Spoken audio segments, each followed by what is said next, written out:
ಉತ್ತರ ಕರ್ನಾಟಕ ನ್ಯೂಸ್, ಇದು ಕನ್ನಡದ ಉಸಿರು. ಸಿಂಧನೂರು ನಗರದಲ್ಲಿ ಇಬ್ಬರು ಅಪ್ರಾಪ್ತ ಬಾಲಕಿಯರ ಮೇಲೆ ಅತ್ಯಾಚಾರ ಎಸಗಿದ ಬಾಬು ಸಾಬ್ ಆರೋಪಿ ವಿರುದ್ಧ ಪೋಕ್ಸೋ ಮತ್ತು SC/ST ಕಾಯ್ದೆಯಡಿ ಪ್ರಕರಣ ದಾಖಲಿಸಿ ನಗರ ಪೊಲೀಸ್ ಠಾಣೆ ಪೊಲೀಸರು ಆರೋಪಿಯನ್ನ ಬಂಧಿಸಿದ್ದಾರೆ. ನಗರದ ವಾರ್ಡ್ ನಂಬರ್ 31ರ ನಿವಾಸಿ ಗೀತಾ ಐಸ್ ಫ್ಯಾಕ್ಟರಿಯಲ್ಲಿ ಕೆಲಸ ಮಾಡುತ್ತಿದ್ದಂತ ಬಾಬು ಸಾಬ್ ತಂದೆ ಖಾದರ್ ಸಾಬ್ 44 ವರ್ಷದ ಬಂಧಿತ ಆರೋಪಿಯಾಗಿದ್ದಾನೆ.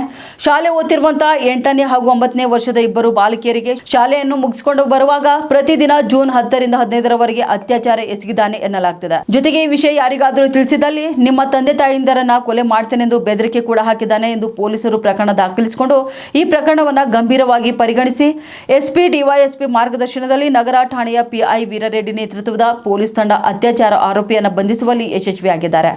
ಆರೋಪಿತನನ್ನ ದಸ್ತಗಿರಿ ಮಾಡಿ ನ್ಯಾಯಾಂಗ ಬಂಧನಕ್ಕೆ ಕೂಡ ಒಪ್ಪಿಸಿದ್ದಾರೆ.